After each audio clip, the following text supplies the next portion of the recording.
Hi, everyone. Welcome. We'll let people connect to the next minute or two and just wanted to greet everyone as you come in. Thanks for joining us today.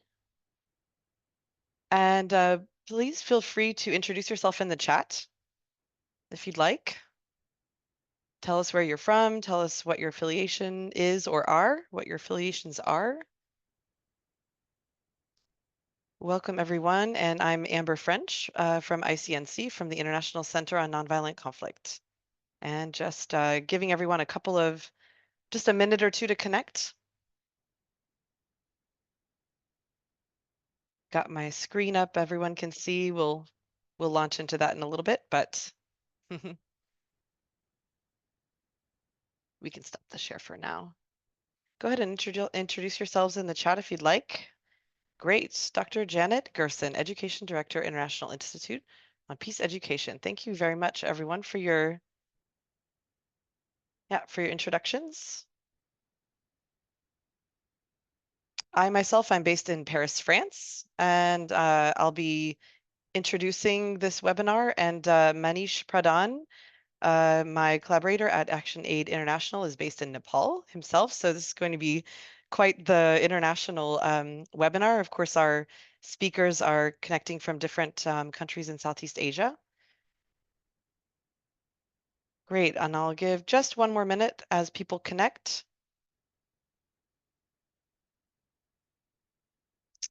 Okay, and if you have just joined us, feel free to introduce yourselves in the chat. This is great. We have folks from ActionAid. We have folks from Task Force Detainees of the Philippines, also from universities. This is great. Okay, I will go ahead and share my screen again and maybe start a couple of announcements as others join us. All right, let's go ahead and make this full screen here. And okay, feel free to signal any tech issues or blips in the chat. I don't claim to be perfect.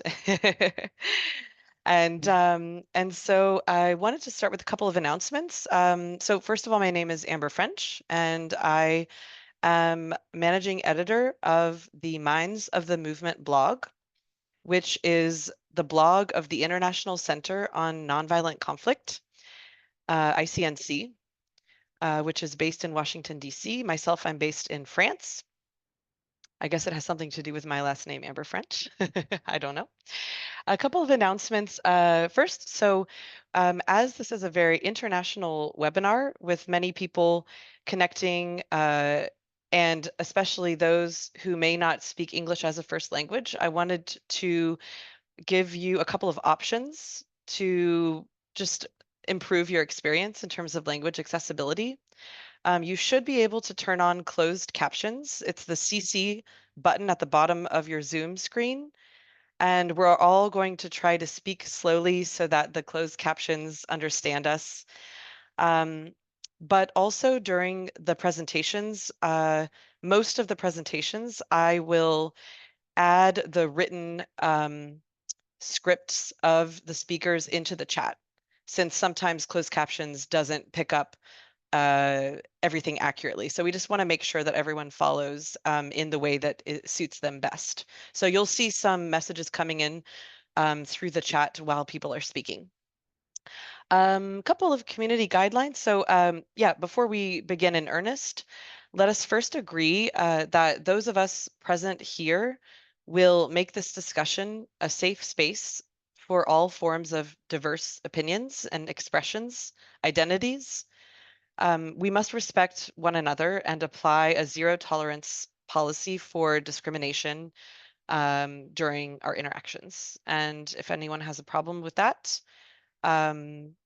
go ahead and put it in the chat because this is free speech. But we hope that you will respect each other's humanity. I know certainly I will. So thank you very much. We are recording this webinar, so please be aware that any information that you might share in your questions when you raise your hand or when you are talking on chat, there may be a public record of it. And so during the webinar, I invite you to interact on the chat in particular, but you can also add your specific questions in the Q&A using the Q&A function. Let me know if you can't find it. I'm not looking at the chat right now. I'll catch up in just a minute, but I'm happy to answer your questions, tech questions over chat as we get started. And that's about it. Go ahead and introduce yourselves if you haven't yet. Looks like we're up to about 50 people, and there'll probably be a few more late stragglers. Um, let's see. So real quick, well, welcome to the Voices of Resilience webinar, which is part of the REACT Research in Action collaboration that ICNC has with ActionAid Denmark. We're very grateful to our partners in ActionAid Denmark for this opportunity to amplify activist writing and to engage in engaged research and writing to really amplify the voices of those not only who are in the front lines of nonviolently struggling for justice and rights and freedom, but also those in the wings, those who like me are part of supporting movements, and we do our best to make sure that movements are leading and that we are supporting. Today's webinar is called Voices of Resilience: Women. Well, women are human. Women defending human rights in Southeast Asia. And just a word on React. We started the React collaboration 2 years ago with ActionAid Denmark, and we have a couple of different things that we do. We have an entire blog series that's written by activists and also edited by activists, including Manish Pradhan today, who is a human rights defender as well as works with ActionAid, as many of us have different hats. And so we publish a lot of activist writing, but we also work as a sort of reflection group to explore the power of activist writing and how it can be best supported. We have a number of webinars available for your listening pleasure. We also do guest editorships with activists who then commission writing from their own networks. And a number of other activities as well. Our goals are to bring intentionality to the topic of activist writing. One of my personal goals, as I'm definitely a natural born writer, is I want to spark more activist writing, but I do understand that not all activists want to write or need to write. But other than that, we do hope to facilitate networking between different activists and writers in the world and enable better support for you all. So we're here to have an open, critical conversation about power dynamics in activist writing. So I will hand it over now to Manish, and I'm going to turn off my screen share and just turn it back on when we're introducing the different speakers, but that way it's not too distracted. So go ahead, Manish, I'll hand it over to you. Sure. Thank you, Amber, for that introductory part. And greetings, everyone. This is Manish Pradhan, and I work for ActionAid, but also I'm working in the various human rights advocacy and campaigns, currently based in Kathmandu, where is my hometown, actually. So I know that we are colleagues from different parts of the world. So good morning to those joining from the morning zone, afternoon to some of us joining from, I don't know, central part of the world. And I think some of our colleagues who are joining from East Asia and Pacific, it's a bit too late, but thank you again for joining and good evening to all of you. And as we say in my local tongue, we say Jojo Lapa and to all of you. Before we start it now, and first of all, I really want to thank you, Amber and ICNC, for this coordination and the webinar, but as well as this opportunity to hosting the Minds of the Movement platform, which allows various frontline activists to, come up and share their stories and experiences and also a network. So I'm really glad to be part of this initiative. And of course, I will later introduce our wonderful panelists today. I'm really honored to be part, guest editor, be a guest editor of this series.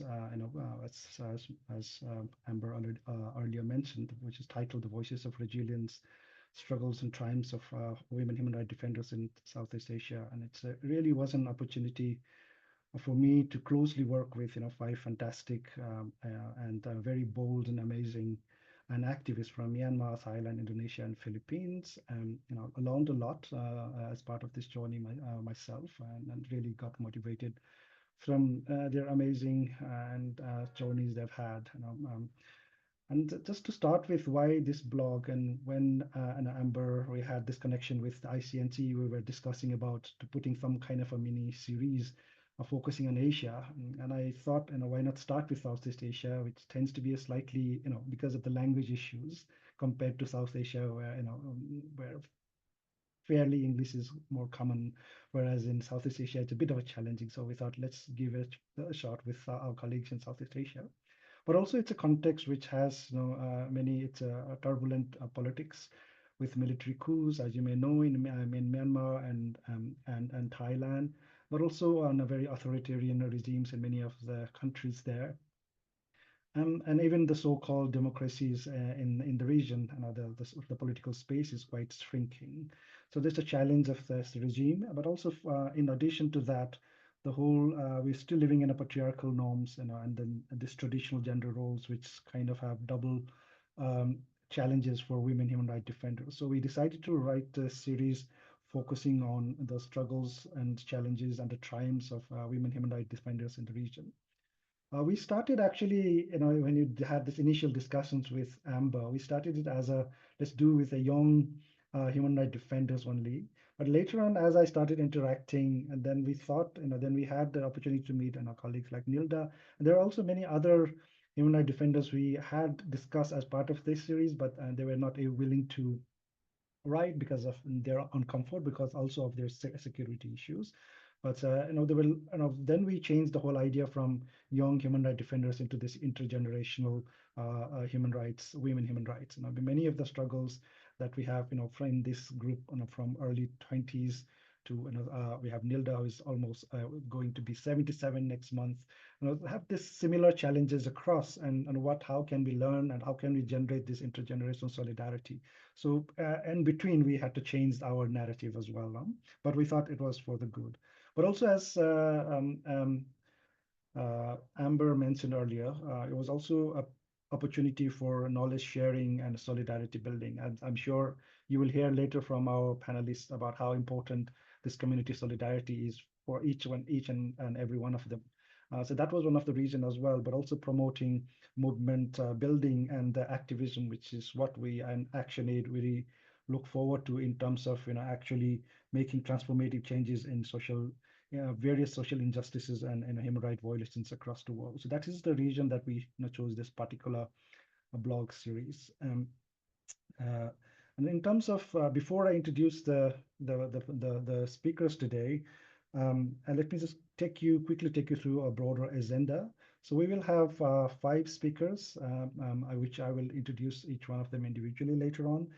We have requested each of them to, I'm sure, and we already have 4 blogs published, and we will have one published maybe hopefully by next week. And then at the end, I will do a summary of a wrap up of the overall summary of the series as well. But we already have 4 fantastic blogs, and I hope many of you have had a chance to read those blogs. And I hope if not, you will read them after today's series. Then we have requested each of our panelists to speak for about 5 minutes, and we've given them a broadly 3 broad questions to frame their initial ideas.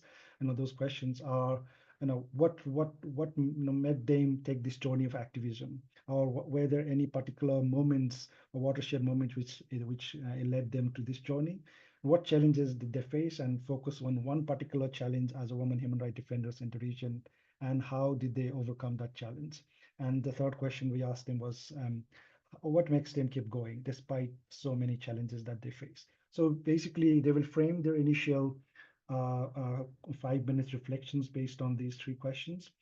And once we have 5 speakers, then we will open the floor for any questions, comments, reflections from the plenary as well. But of course, please feel free to put your reflections on the chat box, but we can take your with your hands up as well afterwards.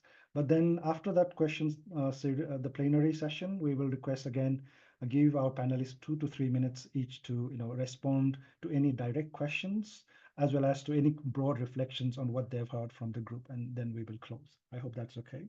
So let's start. Yeah, Sorry, Amber. Manish, could I interrupt just 1 minute? There were two complaints that your voice was a bit difficult to hear, that the volume, is it possible to adjust the volume or Uh, switch to a different mic? Or, yeah, in the meantime, if anyone is having trouble hearing or understanding any of our panelists, in a first instance, do turn on closed captions. That can help yeah. while we're adjusting the tech side of it. Um, Also, I am Okay. trying to go live on Facebook. We'll see if it works. If you hear of anyone who's not able to connect to this webinar or to register for the webinar, I'll put it in the chat, the information about live streaming, but no promises. This is the first time I'm trying it. So handing it back over to you, Manish. Thank you, Amber. I'll try to speak a bit loud. I know that I tend to be a bit soft. Is it better now? I hope it is. Um, okay, great. Now let me start. Then we'll take this alphabetically. So I will start with our first speaker today, Imon, who is from Myanmar. She belongs to Rakhine community, which is one of the ethnic minority groups in Myanmar, which I'm sure many of you may also have heard. She is currently based in Chiang Mai, Thailand, and she had to unfortunately leave her homeland because of her activism.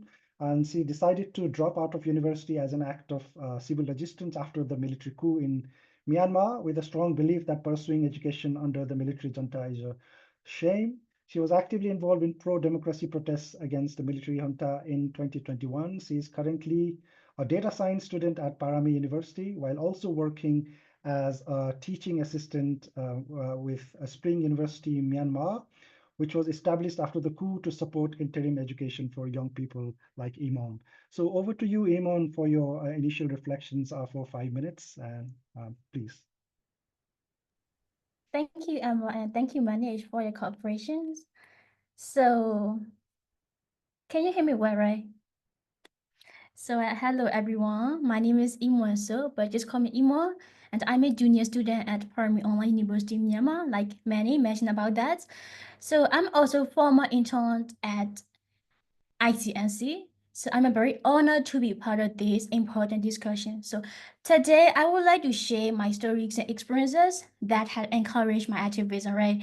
So as a young woman from the ethnic minority group in Myanmar, my journey to activism has been deeply shaped by my experiences and the cruel realities of our society. So my activism was initiated by a profound act of civil disobedience movement we call in Myanmar CDM. So civil resistance is a kind of civil resistance. So I dropped out of university in 2021 when the coup happened in Myanmar. I think I was 30-year law student at the time. The thought of pursuing my education under a military regime felt hopeless to me. I felt like it is a betrayal of my beliefs and disservice to my community. So as a teenager, I did not get fully understanding about the implications of the coup. But what I did understand was the fear and the oppressions imposed by the military, especially as someone from the ethnic minority background. So since before the coup, for Myanmar military, some ethnic minority people are used as a tool for oppressions and discrimination. So seeing this injustice faced by my people encouraged me to act, this civil disobedience movement. I know that education under such an oppressive regime was not just, it's not just a personal journey, but it also a part of a larger struggle for the freedom and dignity. So since the coup, I joined the peaceful campaign against the military almost every day. So eventually I became a frontline defender. But this role has a very high risk, like a legal threat, a potential injury, the constant fear of arrest. And also, my apartment was on the street where people used to gather for the protest, like soldiers and police also used to patrol those areas, like how many people are living in this area, who are they, do they have any connection with the protesters, with the people who join civil resistance. So I always have to care about my phone, like photos and video that record objections against military. I had two Facebook accounts. One is for my personal account that I always use to share what is happening in Myanmar, to share about the international community. The other one is for the occasion when there might be an impossibility, like to meet with a place and soldier. So for those who have found, for the videos and photos by the place from the military side, the danger is real that they will be tortured, they will be arrested and they will be in jail for no reason. So with those barriers, it was really, really difficult. But I found strength in community and solidarity. You know what? Like the more I join the protest, gathering and talking with other fellow protesters, the more I feel motivated. And it reminds me that I was not alone. My fear just fade away. So from those protest groups, I learned to control my voice and advocate not just for myself, but for all the marginalized communities. Like what we are doing right now is not for today, but for the future generations. That's why every protest, every act of defiance support my belief that change is possible. So here I would like to add something about my experiences at ICNC. So this summer I had a chance to work at ICNC in Washington DC. It was really really amazing to record about that experiences and learning about the global civil resistance for change in their respective community. You know, those areas make me connect my activisms in academic research. It's really make me understand about affected nonviolent strategy, which can be applied in Myanmar. So by studying those international approaches, like I can bring back the valuable knowledge to my community, to Myanmar community, right? Because Myanmar is already we are fighting for this democracy. So for that, I can't thank ICS enough as well. So, therefore, the last but not the least, I would like to invite you all to engage with our stories, whether through writing, sharing, or simply listening. Together, we can amplify our voices, we can make it differences, we can create a differences. This is how I would like to share for today. And thank you so much for allowing me to share my story. I hope to inspire I hope to inspire you to reflect on your own role in the fight for the democracies and justice. Yeah, thank you so much. Thank you, Iman, for that, very eloquent and very short and but also very sharp reflections. It's really brave of you to, I really understand how the situation is in Myanmar. So putting all your life at stake, your education at stake, and there's such a brave decisions to that you have managed to do it.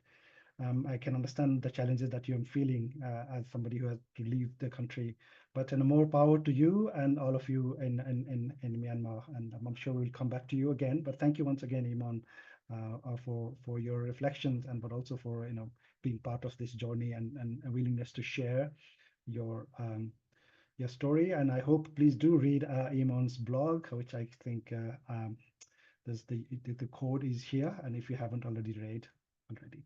So let's go to our second speaker, who is from Indonesia now. She is Evi Juliani. Evi, you're there, right? Evi is a history graduate, currently working in the field of communication and knowledge management. After graduating, she focused on labor rights, human rights, and gender rights issues. Her research was also published in 2020 edition of the Indonesian Feminist Journal, which focused on women migrant workers. She's also an active member of the Asia Solidarity Movement, known as the Milk Tea Alliance. If you look at her background, that is supposed to be the milk tea, the banner of the Milk Tea Alliance, right? So just in case you're wondering what the background is. Currently, AV serves as the Education and Research Coordinator at the Media and Creative Industry Workers Union for Democracy, also known as Sindikasi in Bahasa. In her free time, she enjoys walking to explore the city and making jeans. And I'm sure Evie will talk a bit about her. And I know how passionate she is about her genes. I'm sure she will talk a bit about that. So over to you, Evie, for your reflections. Yes, thank you, Manis. Good day, everyone. Selamat malam for my friends in Indonesia. So on this occasion, I just want to elaborate some other stories about how writing liberates my voice. So it started with journalism. I've been a student journalist since eighth grade.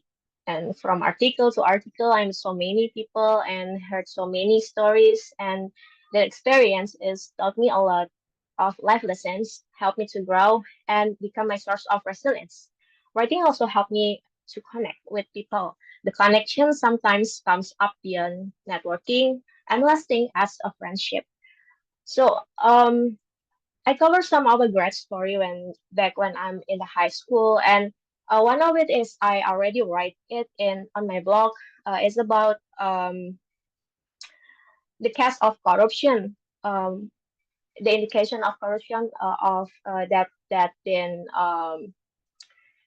been did by some school governance.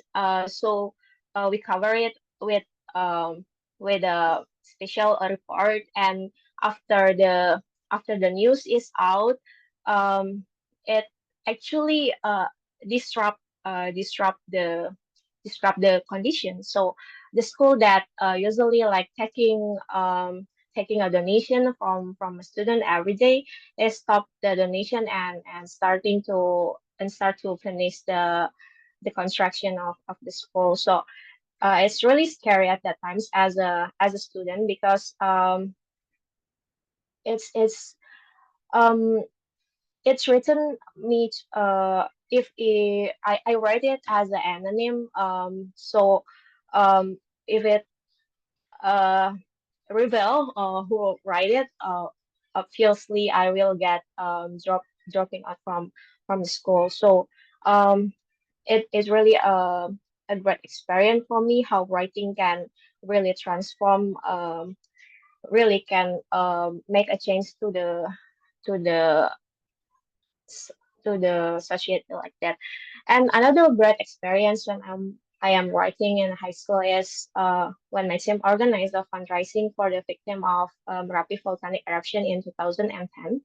We invited all the communities we had covered, and surprisingly, almost 50 youth groups joined us performing at the Car Free Day to raise awareness in the nation. And from the fundraising, we managed to send one of the student journalists to cover the news in the field and distribute aid to the refugee camp. And so my my writing journey is continue when I was graduate from college and started working in NGOs. I'm not stop writing, so I initiate the migrant worker writing movement because I'm working on the field of migrant workers issues, and um, it taught me a lot about, especially about gender and feminism. I learned a lot about the women migrant workers, and when I initiate the migrant workers writing, it's not only become the tools to advocate, but it's become the medium for us to connect, to reconnect, and to build our sisterhood and solidarity towards each other.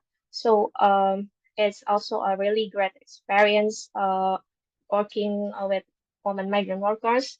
And I also right now uh, I'm more likely to activate Zen activism. So with Justice Alliance, with Syndicasi, with Indonesia Grand Party, I organized several Zen club, Zen workshop with the youth activists.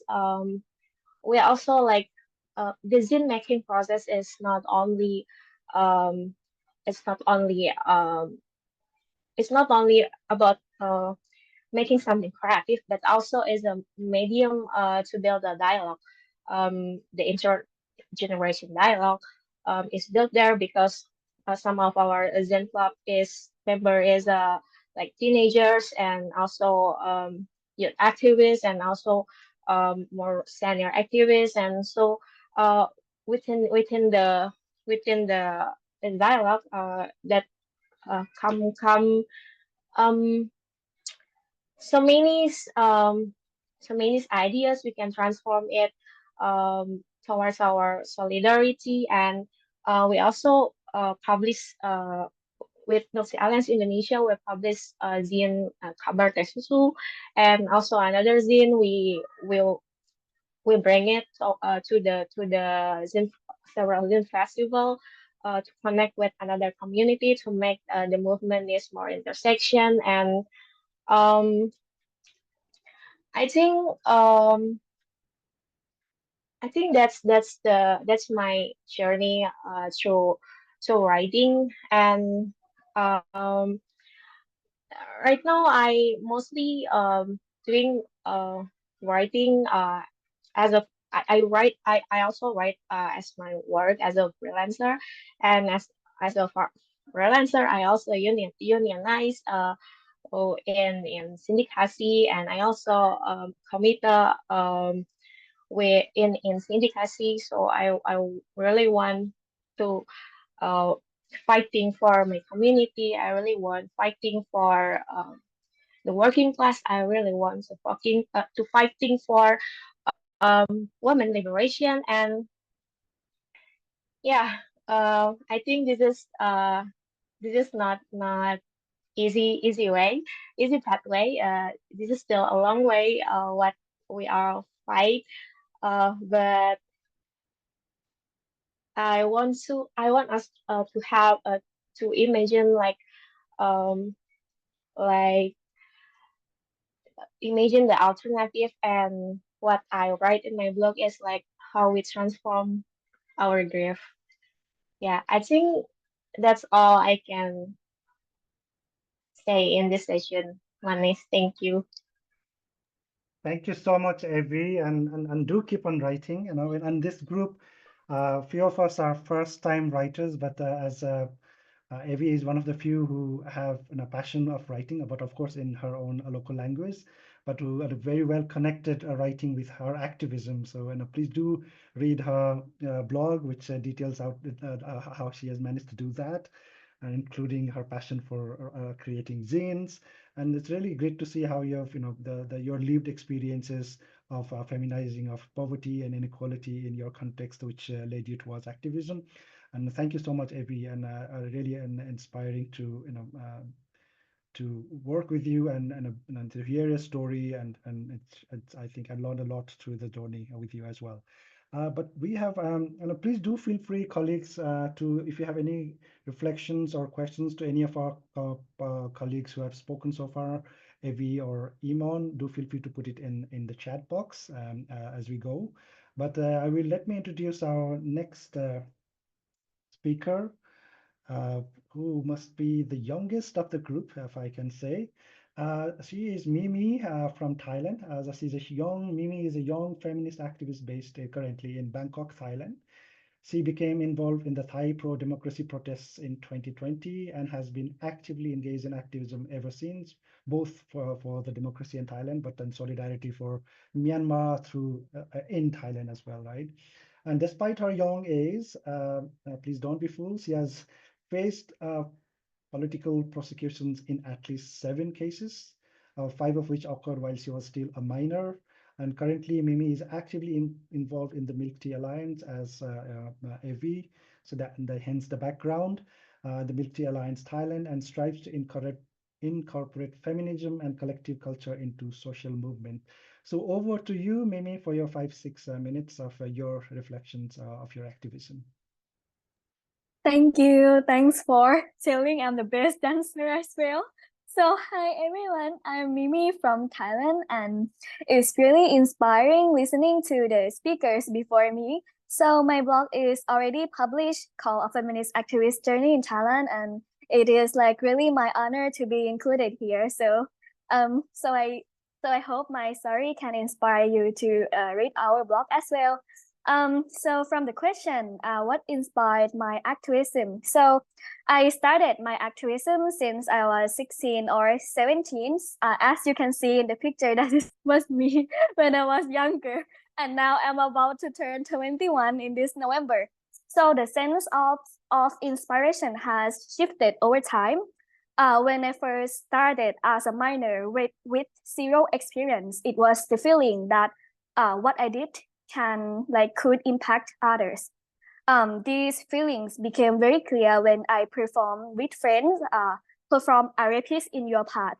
It is the feminist performance from Chile feminists to against the rape culture in the society. So as a feminist group, we translated it into Thai language and we performed this performance in the protest during the pro-democracy protest in Thailand to against the sexual harassment in the protest as well and to against the rape culture. So this performance went viral on the internet. A lot of sexual assault survivors in Thailand stood up and reclaimed their power through the performance. Like, it's not their fault. The fault is on the rapist, something like that. So it's really shaking the structure of victim blaming and the rape culture. So for now, what inspired me, I think it is the creativity, like to find a way to create a meaningful resistance with some certain of standard, like making it interesting and also empowering those people to feel like it's something that they can do. Like political expression should be normalized as a common practice, and we want to empower to feel like that. So the specific moment that drew me in activism, actually, I went to my very first protest a year, like after moving to Bangkok in 2000, like around 2020, around the case of Wan Chalerm Satsaksit abduction. So Wan Chalerm Satsaksit is the Thai activist who was forced disappear in Cambodia. So, but I just joined the protest, but the event that really pulled me into activism was joining the Feminist Liberations Front Thailand, which focused on feminist issues, and I done it with a lot of friends. So the point of this group was to include the feminism and include feminist movement into the Thai pro-democracy protest in Thailand. Like, we need to confirm that gender equality is one of the things that we have to push along with the democracy. So personally, feminism is a topic that doesn't really burn me out compared to other topics, and it heals me every time I've done something. Like the topic is like truly for the people. They don't depend on the group, even though the group is like dissolved. If there is a space to highlight feminist issues, people will still show up in Thailand. Like 2 days ago, we just held a feminist protest on the street after we didn't do it like for a while, maybe more than a year, and people still show up a lot in case of feminists. So even though we have so much fun, but we also have challenges to face as a woman and also as a minor. So I think it's also different from each of context as well. The clearest challenge is to deal with the legal cases and the state harassment. So I was charged at least 7 cases from the government and 5 cases as a minor. So to deal with the justice system and the juvenile court and the juvenile system really drained me out. I have been won for 1 case, but still some case to still on the process. So I mean, not just that, but being a woman means I'm often criticized based on my gender, looks, and they often devalue me on the internet. So also my personal information always get docs on internet as well when I done the feminist activism. So if you're not mentally strong, it can really get into you because it feel like you are being publicly exposed for critic.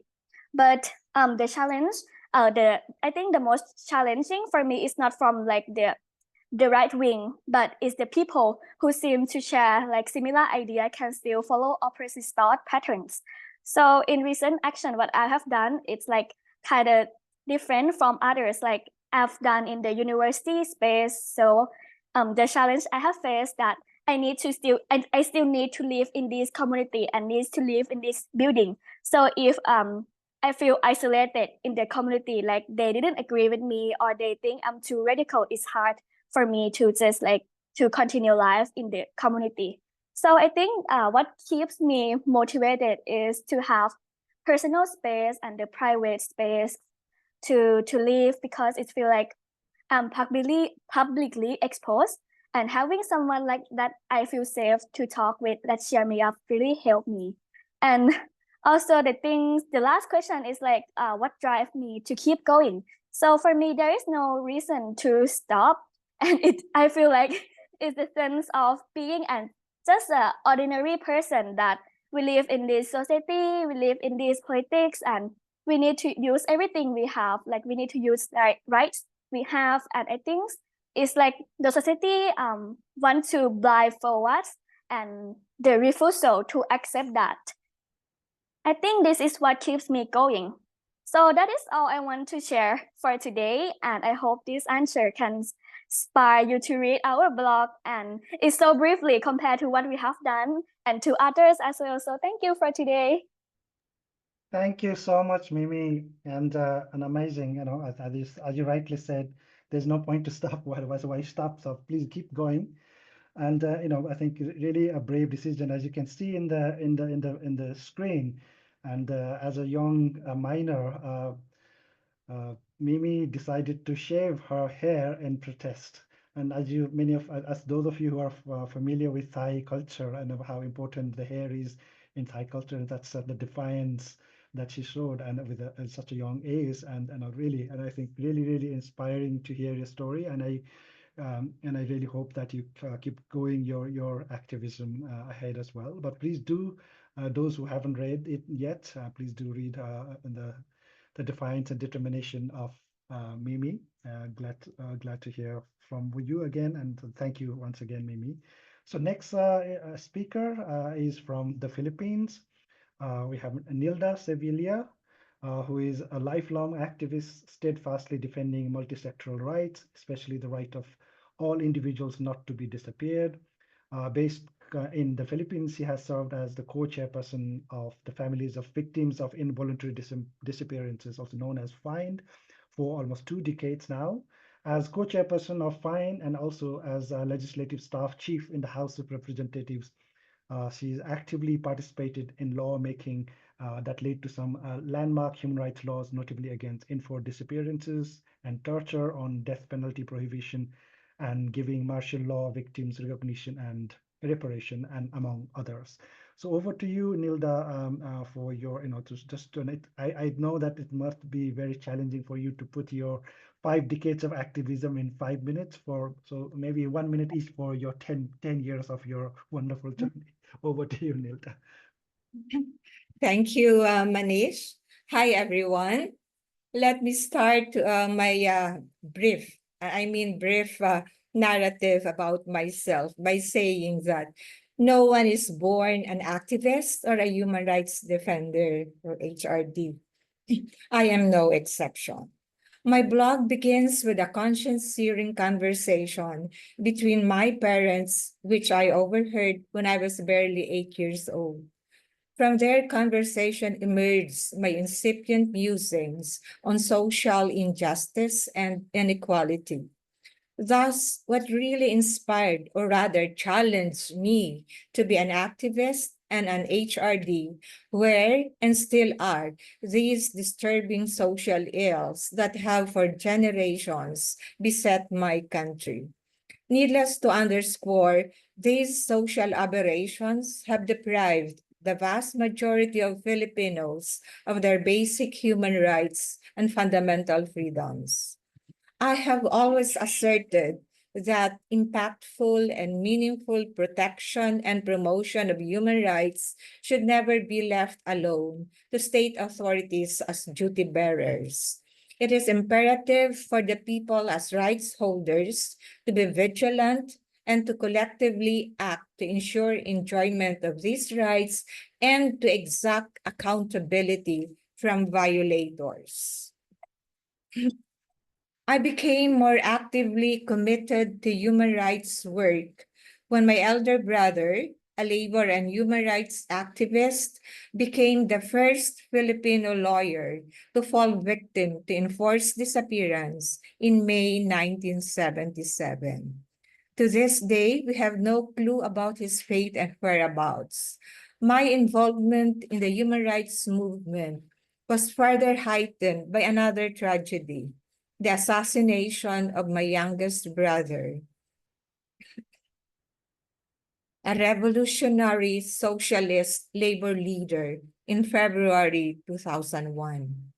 A year later, I was elected co-chairperson of the Families of Victims of Involuntary Disappearance, or FIND.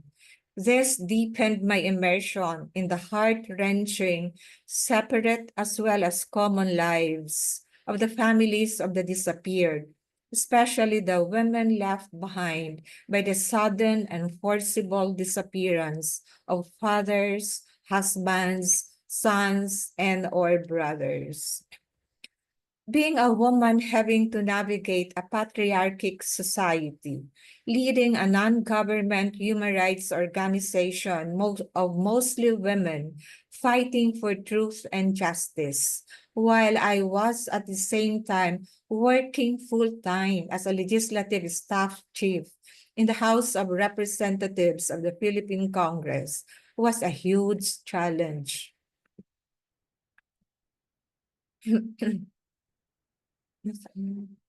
Instead of looking at my legislative work as something that may take precious time away from my involvement in the human rights community, I took it as a rare opportunity to actively participate in the enactment of landmark human rights laws.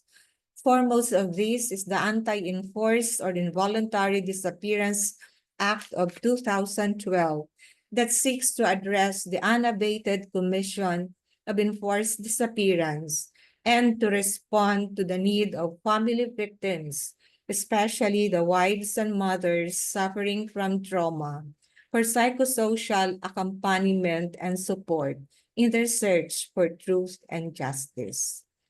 As an HRD, I believe that whether we are in a non-violent or an armed conflict situation, in a local, national, regional, or international setting, we need relevant and applicable laws that uphold a rules-based order toward building and promoting enduring peace based on justice.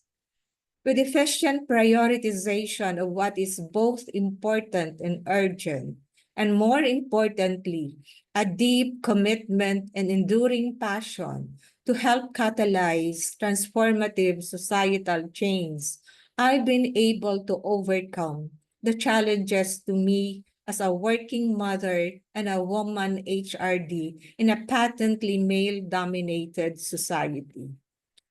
Now at 77, I am asked, what keeps me going? My reply, three things.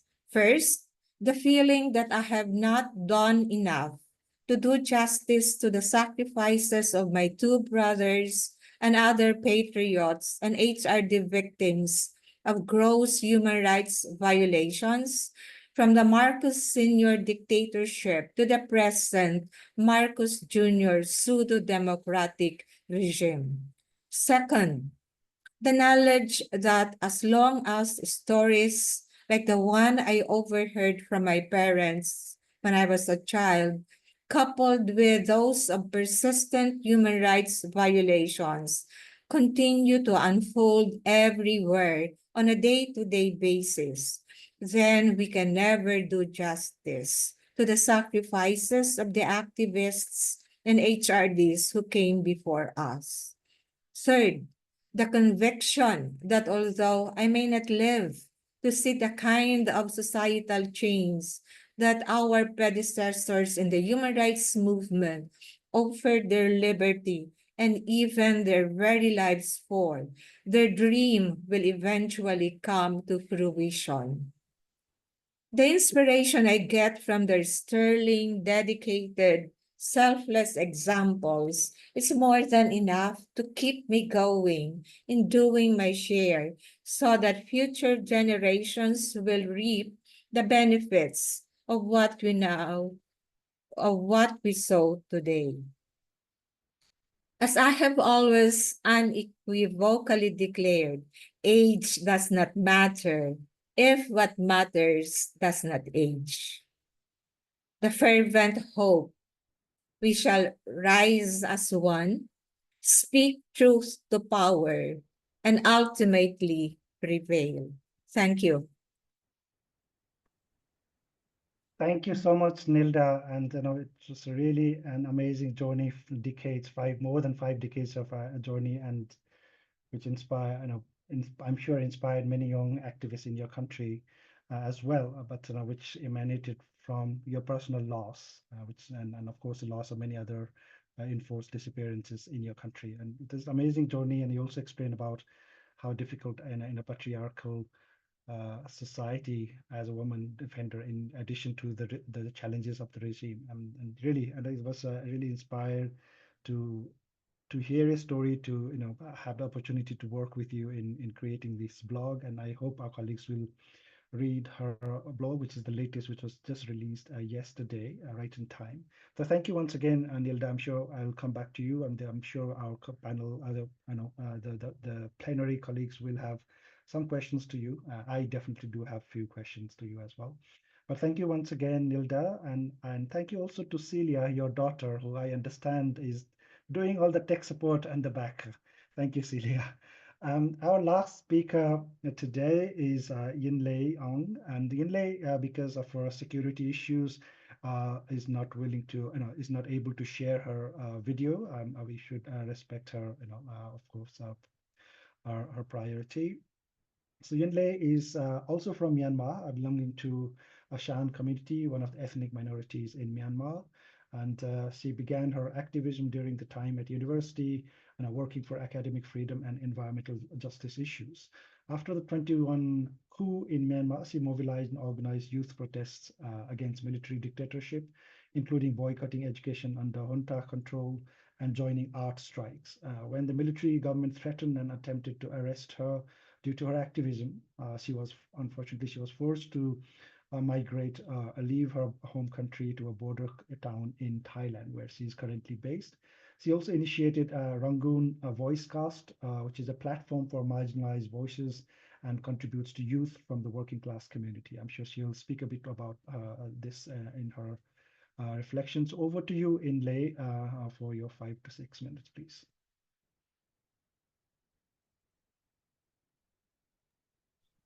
Thank Yin you, Lae. man. Yes, thank you. And so, hello everyone. It's nice to meet you all, and thanks for joining us today.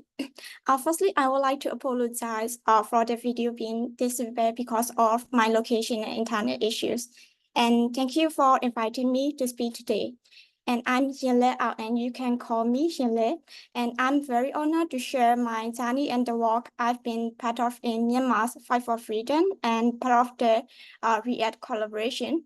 So my journey began as a student activist in Yangon in 2016, advocating for education, reform, and women's rights.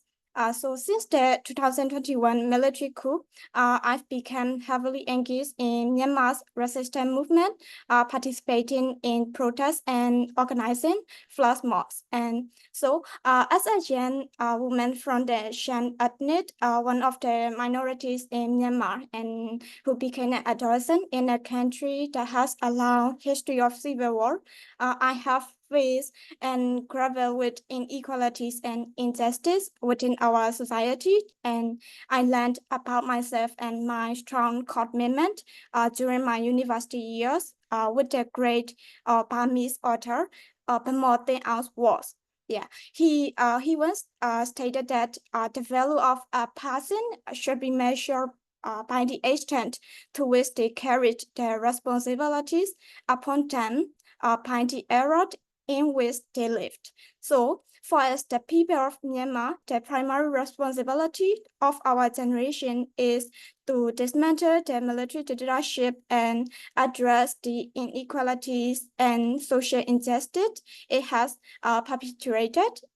So I'm growing up in an Asian family. I observed that men were always seen as the leaders within their household, community, or the country.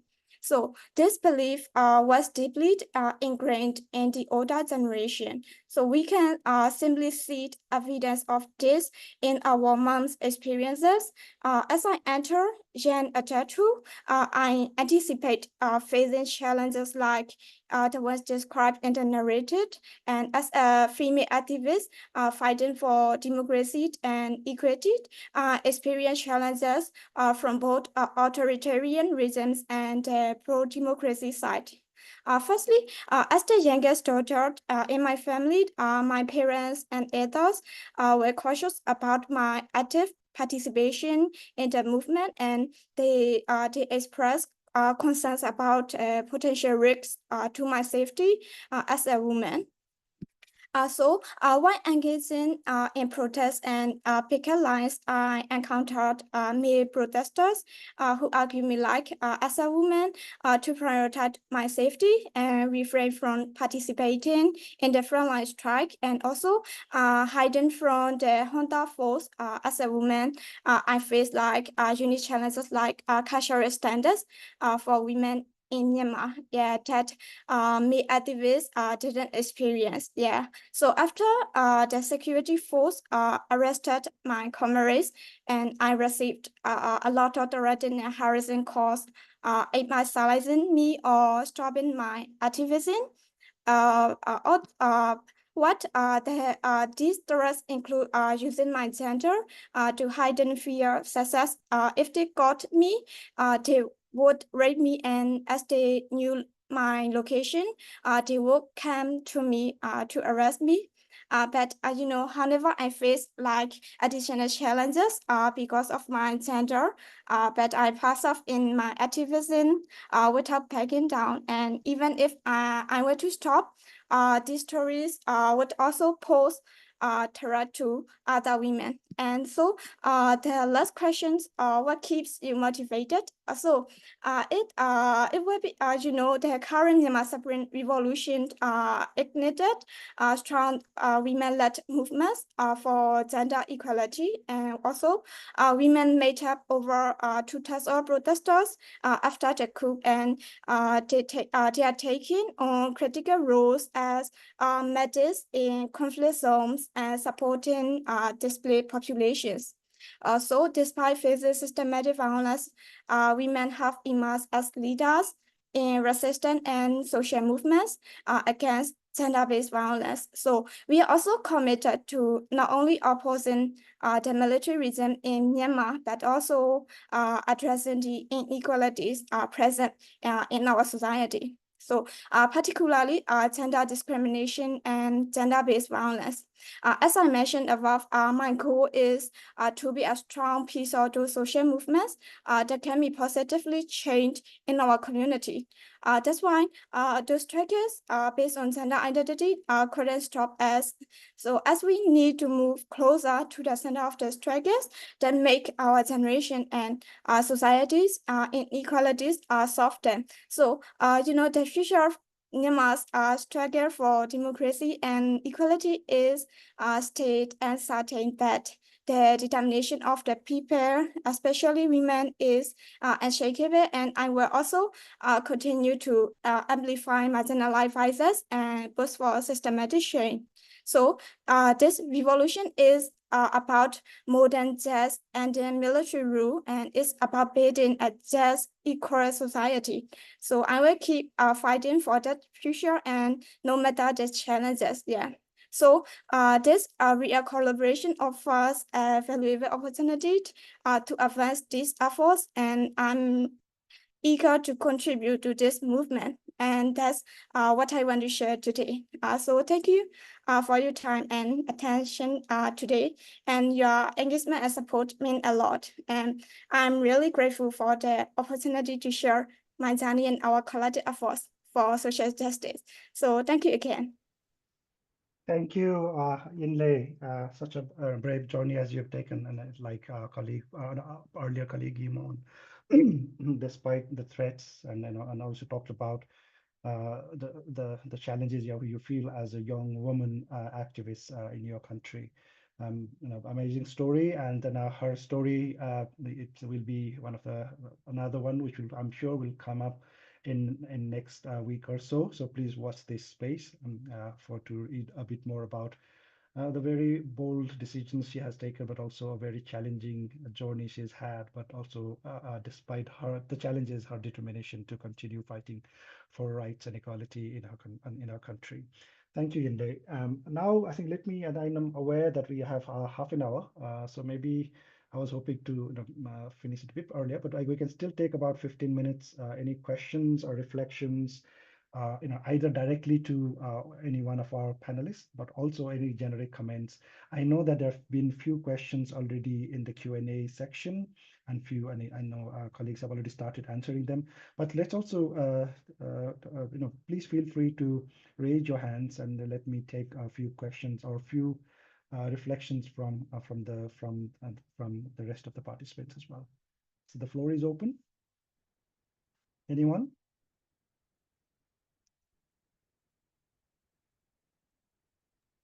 It looks like we have Kathy Matsui. Shall I go ahead and please, yeah. may not be able to. Yeah, please go ahead. I was able to unmute you, Kathy, I believe. Okay, Kathy, over to Or you. you may have to unmute yourself now. It'll give you the option, I think. Let's see. Kathy, you may have to unmute. So please do, when you ask, if it's a question, just let us know whether it's a question to any specific panel members, then that particular colleague will respond later. But if it's a generic comment or feedback, that's also open. Kathy, over to you. You're still. Yeah, I'm trying to prompt, it says ask to unmute. So hopefully that will give you a button to press to unmute yourself. Otherwise, yeah. Okay, Kathy, is it working now, Unmute. Amber? Playing hard to get here. Maybe you could also put the question in the chat if worst case scenario. Okay, maybe let's do that. So Sorry. let's take a question from Zanet Gerson, which means like, what is your sense of progress? Many people don't believe in it, do you?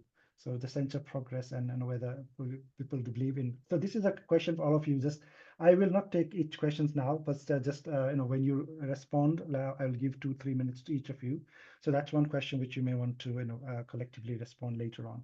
So what exactly is your sense of progress, and whether you believe in change will actually happen in such a difficult context that all of you live in, right? So let me also there's another one by Jungmin Choi, says in the Q&A section, it says, thank you so much for your talk, everyone.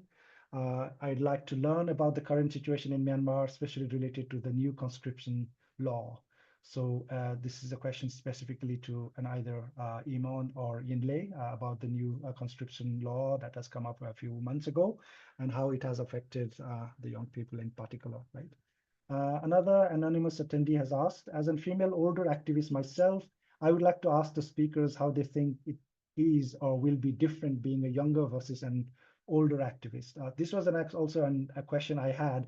So what kind of intergenerational solidarity or lessons that, Nilda, you would like to give to our younger activists, but also some of the younger activists also spoke of intergenerational solidarity in their blogs. So maybe you may also want to, some of our younger speakers may also want to speak a bit about, this and what can you get, or what you aspire to get from comparatively elder activists in your respective countries. So there's another question, anonymous attendee, this is specific to Nilda. How is being a female activist now different from back in the day? And any tips on how to hang in there as long as you did? So that's a specific question to you, Nilda. And there's also the question which has from Michael Beer, which has been answered, I guess, but colleagues may want to touch upon it in their reflections. The question is about, non-violent action is substantially about disruptions. and how, she's asking how disruption is going in your movements, and give some examples of how disruptions are created successes. So any other questions? Okay, Kathy, are you able to put your question in the chat, or are you able to unmute yourself? Okay, there's another question again directly to Nilda. This is from Chloe Nicole, who says she's also from Philippines, part of YCAL Philippines, a youth-led organization based in Philippines, who's asking, it's an honor to hear from you, as also witnessed the constant operation here in Philippines. now. It's possible have you as one of our speakers in webinar. Oh, so she's asking whether it's possible to have you as one of the speakers in the future webinars and in Philippines. I'm sure you can We reach heard out Kathy. to. We heard Kathy Oh, just Kathy, at the moment. Now she's Kathy, back on mute though. We're gonna get her. We're gonna get her on. Kathy, can you unmute? Can you unmute and ask your question, or you share your reflection, please? We did hear you just a moment ago, but if not, then Okay, so we will come okay, back again to Kathy, sure. but shall we go back to the panel first, and then oh, there's one more. If you had a chance to choose, would you prefer to stay in your country doing activist work despite the fear of arrest, or would you advocate human rights for your country from a freer place? So this may be a question to Imon and Yin Lae, right? So maybe let's go back to our speakers. Maybe I'll start from Nilda, as you had one or two specific questions. Should I repeat that for you, or did you manage to get it? So one Yeah. question was specifically, older versus younger activists, and what lessons or what learnings would you like to share with our young activists? But also, how as a what is the difference as a female activist between back then and now, and any tips for hanging there as long as you managed to do for last 5 decades? Maybe we'll start from you, Nilda. Okay, thank you, Manish. Now, let me start by giving some tips. You know, you want to learn some lessons in human rights advocacy from an old person like me. And I'd like to focus on the youth, since my friends, fellow bloggers are all youth activists.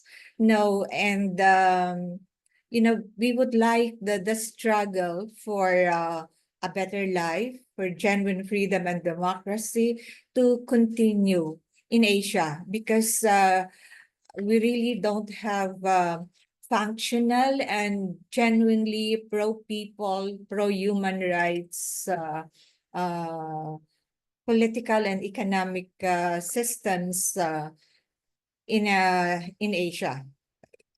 I could make a generalization, especially in Southeast Asia. All right, so I think it is very important, as my fellow young bloggers, here have experienced, to keep on organizing and mobilizing the youth. But we have to ensure that our youth activists are well informed, well educated on the issues you are advocating for, that they must know what the right things to say at the right time and at the right place. Because youth as activists need the support of other social sectors. One social sector can never be isolated from the other social sectors. So resistance movements succeed because there is unity among different social sectors, although some specific sectors may take the lead. And in the Philippines, the resistance to the Marcos dictatorship was initiated and led by the youth and strongly supported by workers and other social sectors, including faith-based groups or organizations. So also, if there are domestic issues that or national issues that cannot be resolved under domestic jurisdiction, it is important to elevate your or our advocacy to the international community.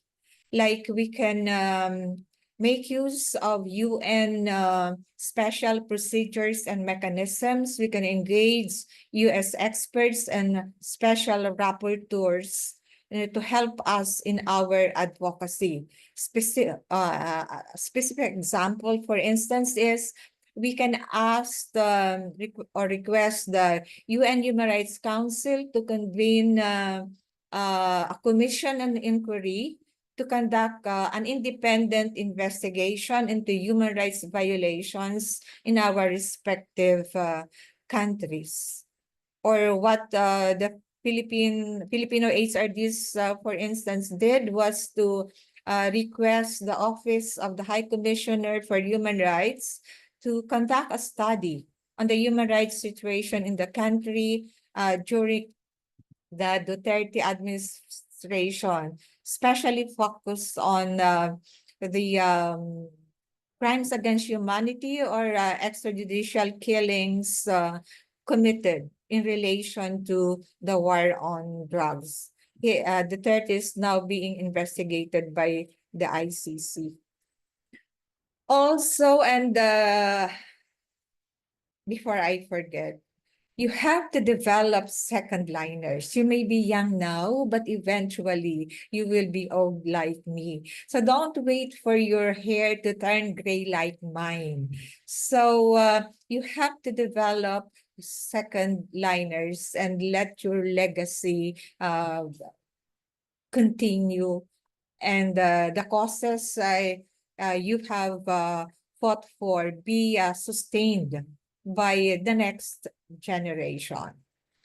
Now, regarding the difference between female activists now and then, well, after more than half a century, I really don't see much difference because I anchored this on commitment, no? Commitment for commitment to human rights, commitment to see the struggle succeed. I think we in the past, as well as the youth, the female activists today, have the same commitment. I think the degree of passion, well, it's immeasurable, but I think it's basically the same.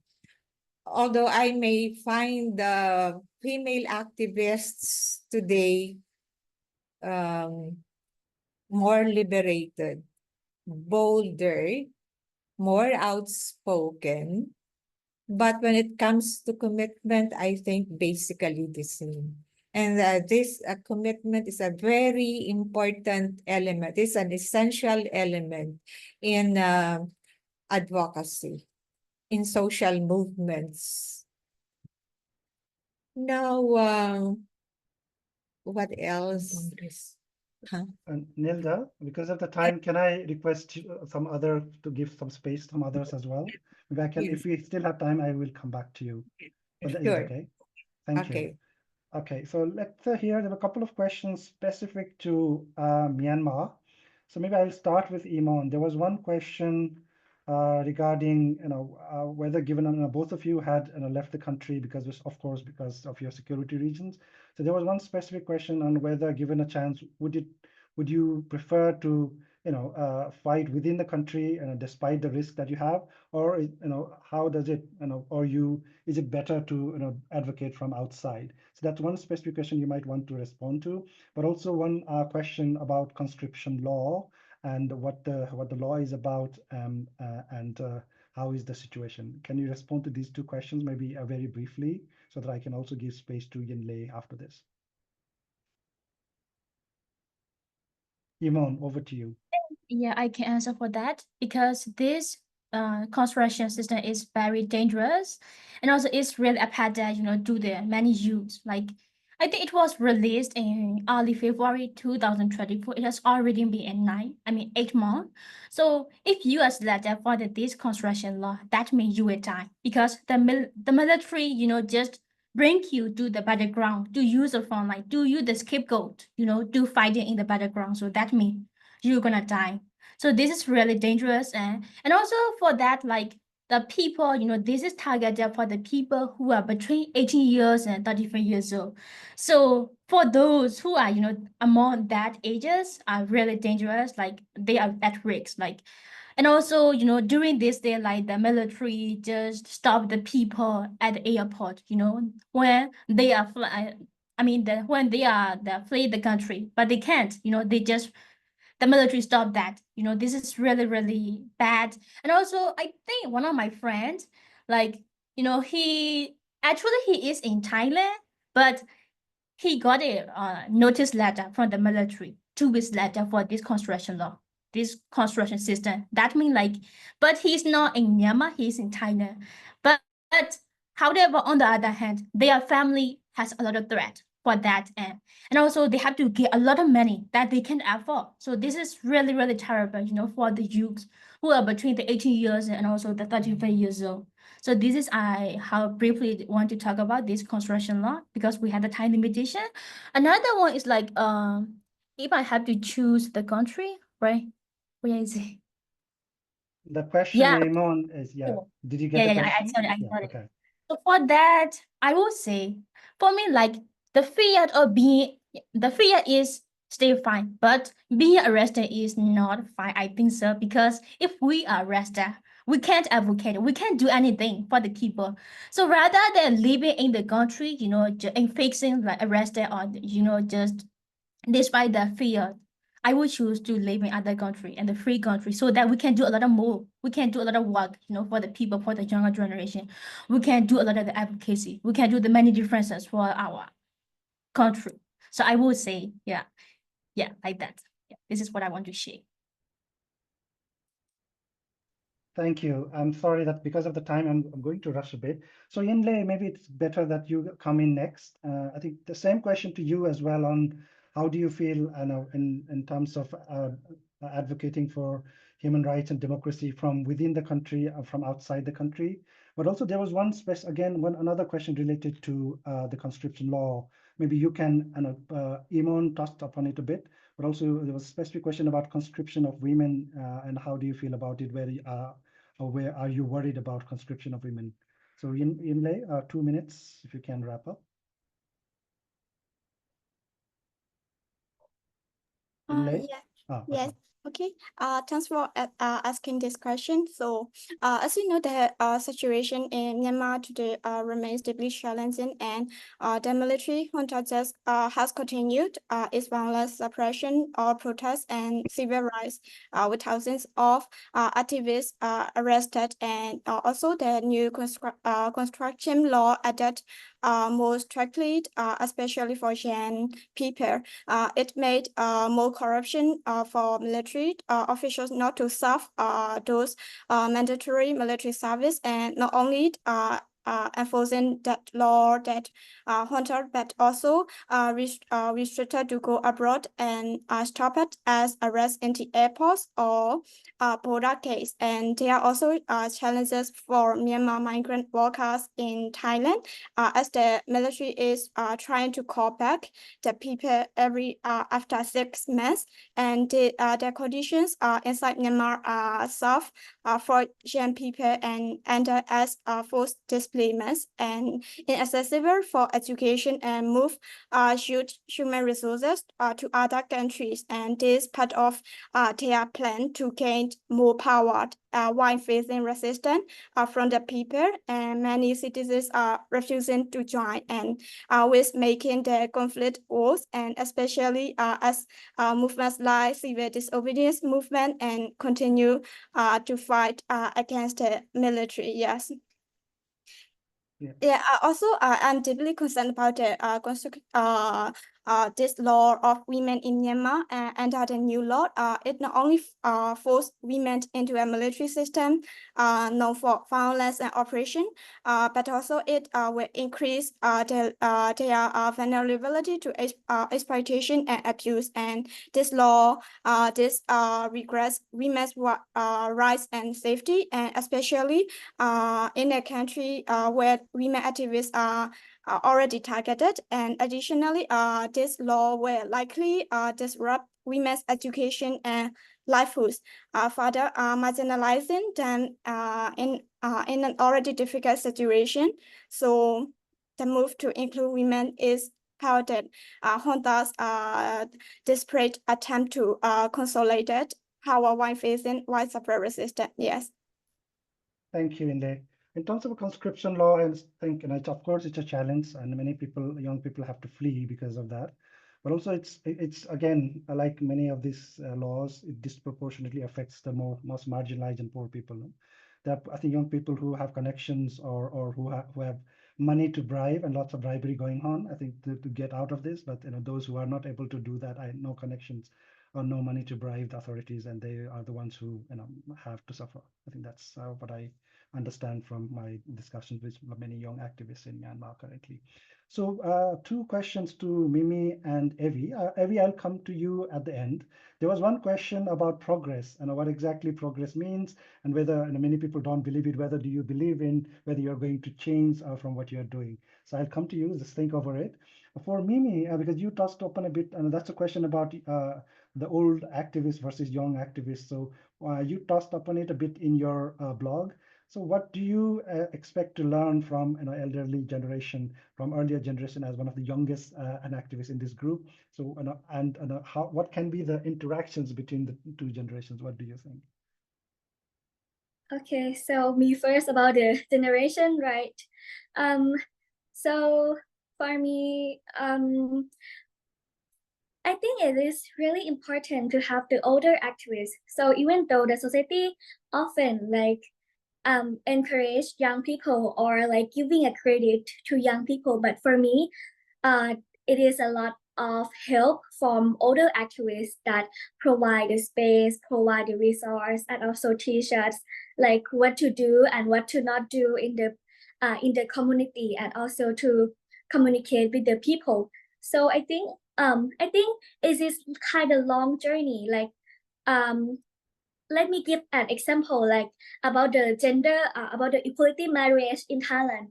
They have been fighting in the Thai movement since a really long time, 10, 20 years old before us, from the lesbian movement before, and then they gave the power to another third generation to move forward, and then it came to our generation to success the gender equality marriage law in this time in Thailand.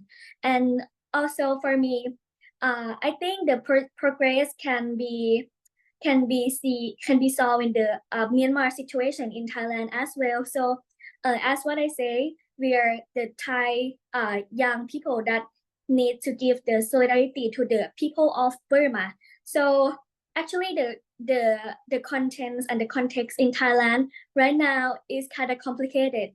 I mean, Thai government have some of the policies that will have the registration law for migrant workers, for Burmese to stay legally in Thailand. But there are also some of the against law from the military or some of the part in Thailand. So I think the progress for me is not a change of obvious change, but it is the awareness of the people to know what is going on here, and to gather what we can do, or what we can really do as a people, and to collaborate with with the others part. Sometimes it doesn't really need a public resource.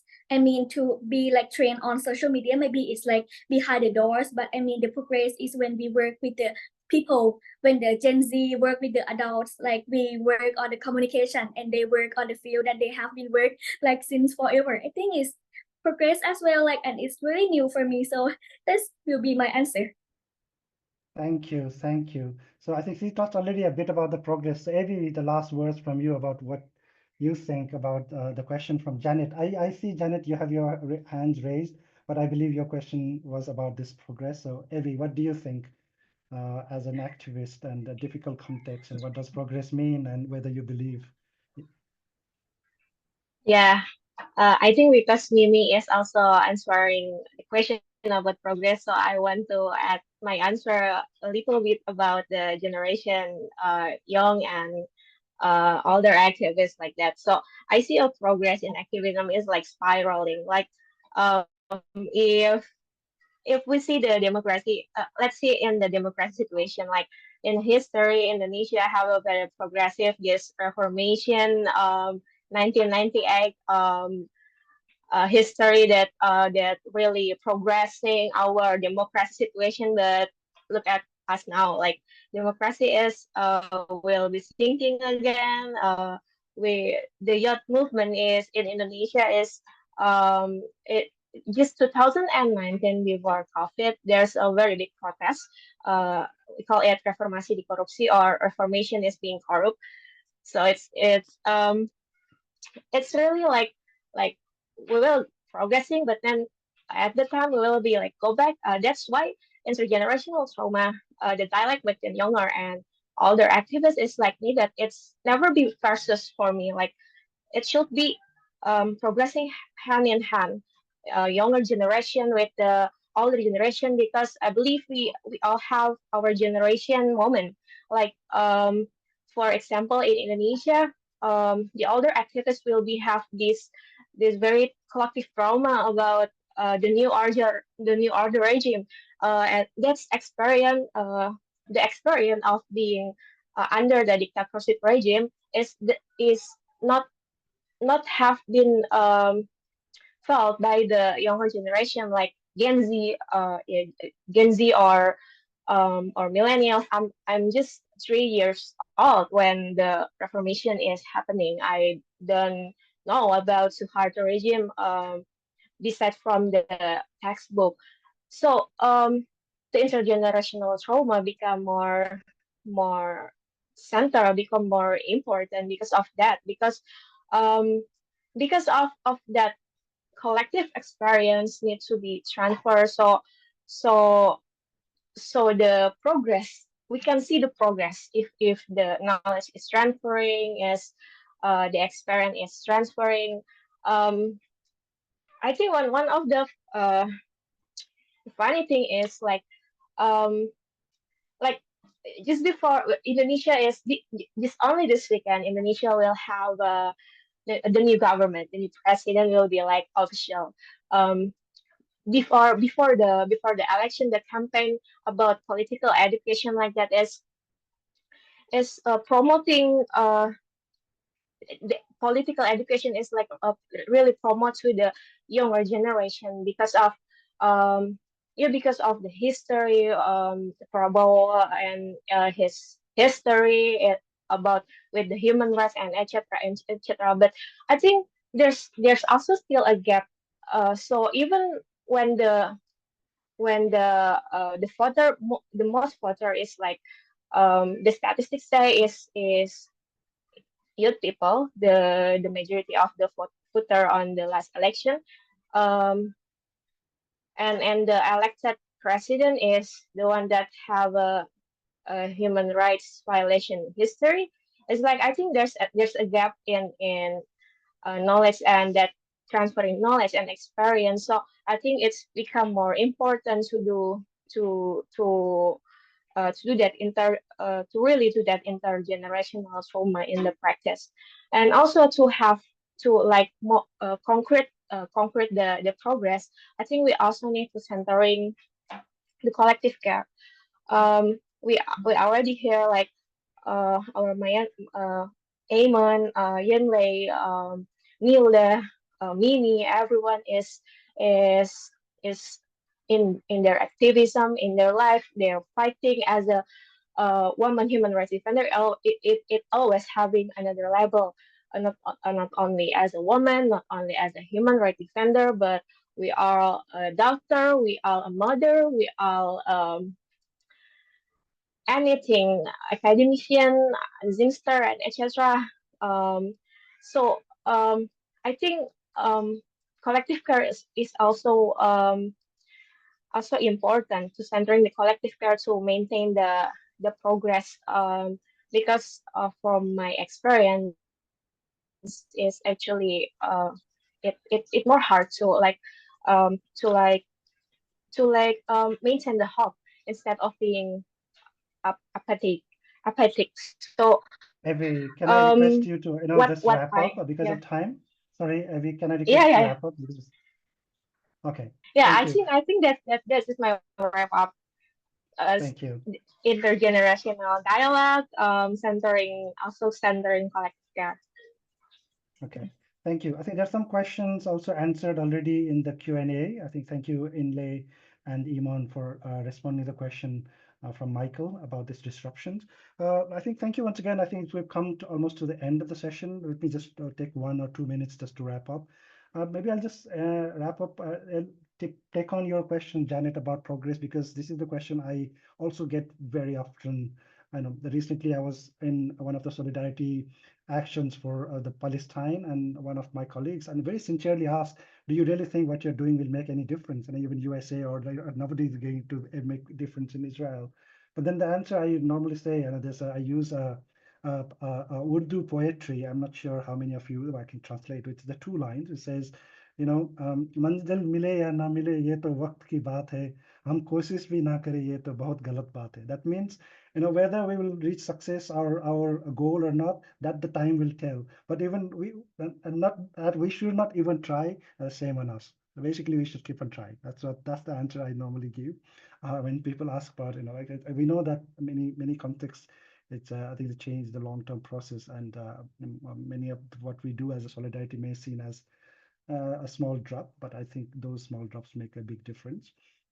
But 3 points, basically, what I heard from our panelists and also reading their blogs and being part of this amazing journey with 5 of you, what inspired is basically the personal experiences of injustice or inequality that each of you face.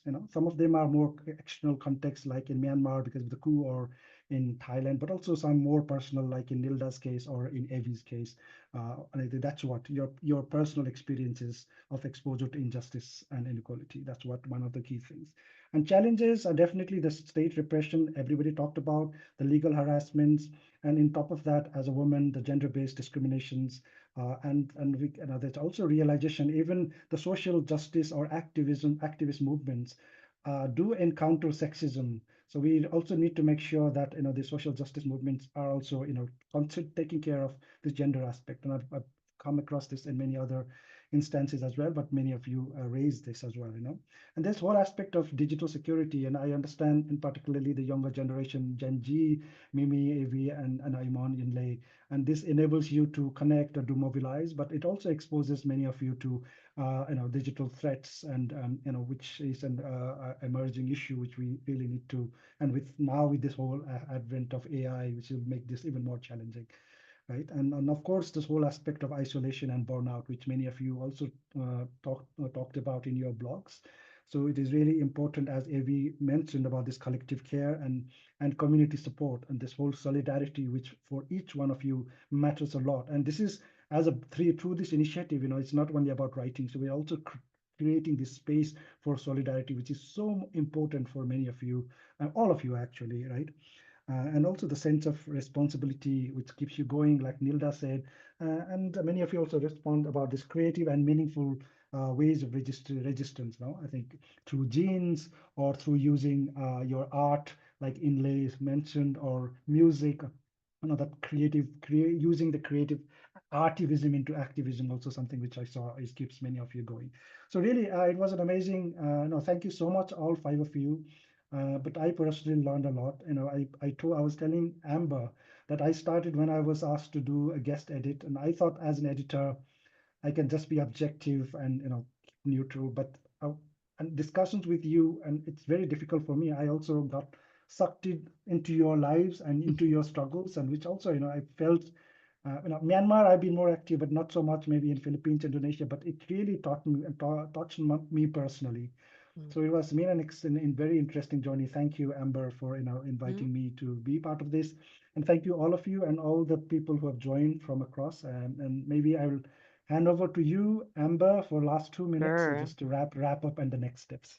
Yes. Thank you, everyone. I am speechless. I've been working with you now for a couple of weeks, some a little bit more months, and I'm still just speechless about your your work. You're smart, you're brave. I get goosebumps. So thank you so much for opening yourselves up to share with us. And I have nothing else to say. This is React. This is what React is all about, is connecting each other and connecting with each other and connecting the inner with the outer, the personal with the public through writing. And thank you so much to Manish, to our panelists, and to our participants. Keep in touch if anyone has any questions or wants to get more involved in React. Here's my email. And thank you, everyone. Talk to you soon. Cheers. Bye, everyone. Thank Bye. you. Bye-bye. Bye bye.